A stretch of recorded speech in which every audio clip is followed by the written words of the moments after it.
siapakah yang harus kita cintai? Yaitu Nabi Muhammad. Pertama itu, kalau kita sudah cinta dengan Nabi Muhammad itu sudah arah kita itu sudah selalu dituntun oleh Nabi Muhammad. Dimanapun kita berada, selalu dilindungi oleh Nabi Muhammad dan arah kita diarahkan. Kemudian yang peristiwa yang sangat sering bahkan yang sangat penting yaitu adalah perintah sholat. Awalnya perintahnya seperti yang dijelaskan Pak Kepala Sekolah tadi, karena sudah sering disampaikan sudah hafal semua. Perintah sholat yang awalnya ketika diperintahkan yaitu 50 rakaat. Ketika Nabi Muhammad kembali dan berjumpa dengan Nabi Musa alaihissalam, ditanyalah Nabi Muhammad tadi, ma'ahida rabbuka ilaika ya Muhammad. Kalau bahasa Arabnya kayak gitu di kitab. Apa yang diperintahkan Tuhan kepada engkau wahai Muhammad? Ahida ilayya khamsina sholatan kulla yaumin wa lailatin. Tuhanku memerintahkan aku untuk melakukan sholat dalam sehari semalam 50 kali. Kemudian Nabi Musa, wahai Muhammad, lantas tadinya kamu tidak akan mampu wahai Nabi Muhammad. Umatmu juga tidak akan mampu karena umatmu itu kecil-kecil. Berbeda dengan umat saya. Nabi Musa dulu orangnya besar-besar, tinggi-tinggi. Itu saja tidak mampu. Apalagi umatmu yang kecil-kecil. Nabi Muhammad pesek-pesek. Nah, direnggan. Kemudian Nabi Muhammad sholat lagi sampai terakhir. Allah memerintahkan hanya 5 rakaat saja, hanya 5 waktu sholat saja. Hanya 5 waktu sholat. Nah, 5 waktu sholat ini merupakan perintah yang langsung Allah sampaikan kepada Nabi Muhammad. Tidak satu pun perintah yang Allah itu langsung memanggil Nabi Muhammad untuk melakukan perintah. Biasanya Allah memerintahkan kepada malaikat Jibril, kemudian disampaikan kepada Nabi Muhammad. Tapi sholat ini langsung dipanggil. Nabi Muhammad langsung dipanggil oleh Allah. Berarti ini sudah masalahnya sudah sangat serius. Kalau siswa melanggar, mungkin Pak Kaceng ini cuma pesan sama gurunya. Kalau pelanggarannya sering godain cewek, ini wali kelasnya siapa? Tolong bilangin si A ini sering gangguin si Tasa, namanya Tasa kan? Nah, tolong sampaikan ya, ini wali kelasnya. Oh baik Pak. Tapi kalau sudah dipanggil si Wahyu ini, ada Wahyu? Gak ada juga. Ferdi ada gak? Siapa namanya? Trisna. Trisna ini dipanggil sama Pak Kaceng ini sudah masalah yang luar biasa ya. Sudah serius ini. Berarti pelanggarannya sudah luar biasa. Bukan hanya Trisna yang dipanggil, wali kelasnya, orang tuanya juga dipanggil biasanya. Ini artinya adalah masalah yang sangat penting. Makanya Allah langsung memanggil Nabi Muhammad untuk melakukan sholat. Kenapa? Karena di balik perintah sholat tadi kita bisa terhindar dari peristiwa yang pernah dilihat Nabi Muhammad. Pertama, menyaksikan orang yang mencabi-cabi mukanya, kemudian orang yang memakan daging yang busuk. Semuanya ini bisa kita kendalikan dengan melakukan sholat. Karena Allah sendiri yang berfirman dalam Al-Qur'annya, "Aqimis sholat, inna sholata tanha 'anil fahsya'i wal munkar." Dirikanlah sholat karena sesungguhnya sholat ini bisa mencegah diri kita dari perbuatan keji dan munkar. Namun sholat seperti apa yang bisa seperti itu? Bukan kita tanya dengan orang lain, tapi kita tanya dengan diri kita sendiri. Apakah sholat kita yang kita lakukan setiap hari sudah bisa menjadi rem tanha 'anil fahsya'i wal munkar? Apakah belum? Tentu yang tahu masing-masing diri kita sendiri. Kalau belum, berarti sholat kita berarti belum benar. Karena tidak mungkin Allah berdusta dalam firman-Nya itu. Aqimi sholat inna sholata kana anil fahsya'i wal munkar. Tidak mungkin Allah bohong, tidak mungkin. Lantas siapa yang salah? Saya apa sholat saya yang salah? Makanya rahasia sholat ini tidak akan pernah habis. Benar kata Pak Epseka. Kita bukan hanya levelnya siswa, guru, kepala sekolah, pengasuh pondok. Ini memang harus terus belajar bagaimana kita memahami makna sholat ini sebenarnya. Kenapa sholat saya belum bisa menjadi rem? Kalau katanya STMJ, sholat rukun, maksiat, jalan. Sholat juga tapi masih maksiat juga. Siapa yang salah ini? Nah, makanya kita perlu tahu sebagai orang tua mengajarkan sholat kepada anak bukan hanya perintah, kamu sholatnya tidak, tapi kita harus mengajarkan syarat dan rukunnya sholat. Ada syaratnya sholat, kemudian ada rukunnya sholat. Kalau syarat itu di luar bekerja ibadah, tapi kalau rukun di dalamnya. Nah, tapi terkadang kalau ditanya yang sederhana saja tidak bisa. Misalnya anggota sujud ini ada berapa? Ada yang bisa? Ada hadiahnya nanti. Anggota sujud ketika sholat ada berapa? Ada berapa? Dikasih hadiah nanti. Ada berapa? Ya, dari sedikit sekali Pak. Ada? 12. Kebanyakan. 7. Pertama 7. ini. 7. Kemudian telapak tangan. Kemudian Lutut. setelah lutut Kaki. Apa? Kaki. Kaki. jari-jari kaki.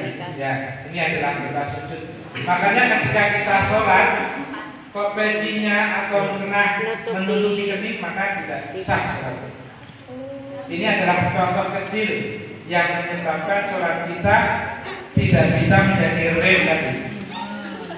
Nah, untuk memahami hal di sini para ulama sudah sangat panjang lebar menjelaskan kenapa orang tidak bisa terhindar dari perbuatan keji dan munkar. Karena sholat itu terbagi-bagi menjadi beberapa tingkat. Yang pertama ada as-sholatu ma'al ghaflah. Kemudian ada sholatu ma'al haibah. Kemudian ada as-sholatu ma'al hudur. As-sholatu ma'al ghaflah ini kita sholat, tetapi kita sendiri lupa kalau kita sedang sholat. Ada ini orang yang sholat tapi dia sendiri lupa kalau dia sedang sholat. Ini namanya as-sholatu ma'al ghaflah. Kita sholat takbir Allahu Akbar, tapi yang ada di dalam ingatan kita bukan Allah, tetapi selain Allah. Kadang mikirin belum bisa ya, ibu ya, anaknya belum diberikan jajan, yang puasa belum punya persiapan untuk puasa, baju baru juga belum punya misalnya.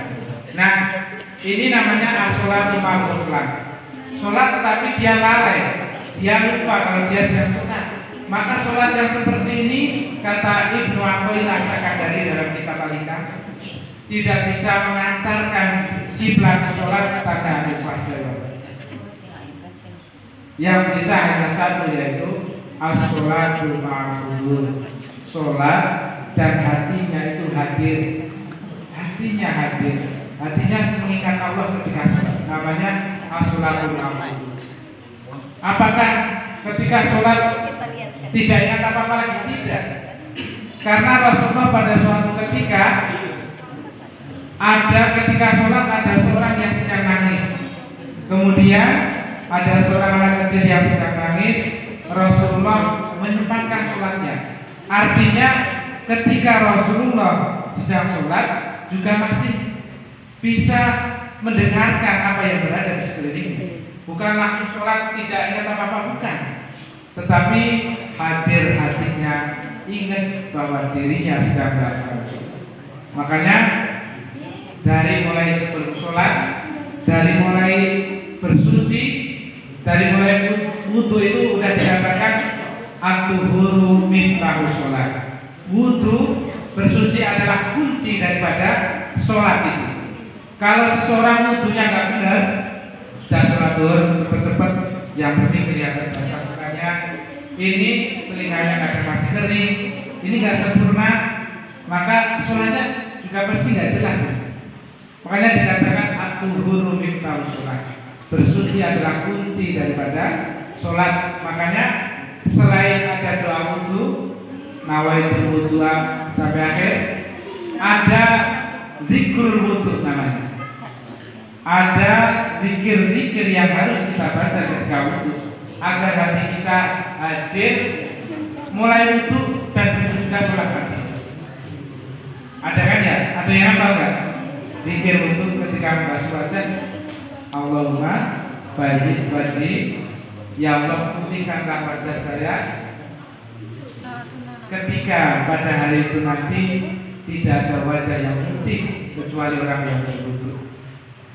Itu mengalahkan benda-benda yang gigi glowing itu, skincare yang sebenarnya kalau memang bisa ia benar-benar memaknai dan melakukan apa yang diisyaratkan Rasulullah.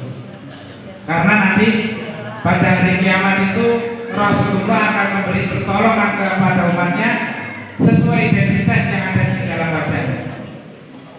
Wajahnya umatnya yang bersinar itu yang diajak, sudah ketahuan. Karena bekas wudhunya nanti bersinar di sana. Maka yang diajak yang ada bekas wudhunya. Jadi nggak bisa, saya umatmu wahai Rasulullah, nggak bisa, karena sudah tidak ada tanda dalam dirinya itu. Nah makanya mengapa Allah memerintahkan sholat ini begitu penting kita lakukan agar kita terhindar dari perbuatan peristiwa yang pernah dilihat Nabi Muhammad ketika Isra dan Mi'raj. Nah, sebagai seorang siswa kita harus terus belajar bagaimana bukan hanya memahami apa ilmu agama, tapi karena kita itu bersaing di dunia, ya harus pakai ilmu dunia. Kalau kata hadisnya man arada dunya fa alaihi bil ilmi. Barang siapa yang menghendaki dunia, maka dia harus dengan ilmu dunia. Kalau menghendaki akhirat, maka harus dengan ilmu akhirat. Makanya kita harus belajar bagaimana. Karena kalau hanya belajar ilmu agama saja, ini kita berjalan ibaratnya pincang kita berjalan. Makanya kedua-duanya harus kita pelajari, baik ilmu agama dan ilmu umumnya. Maka harus semangat bersaing.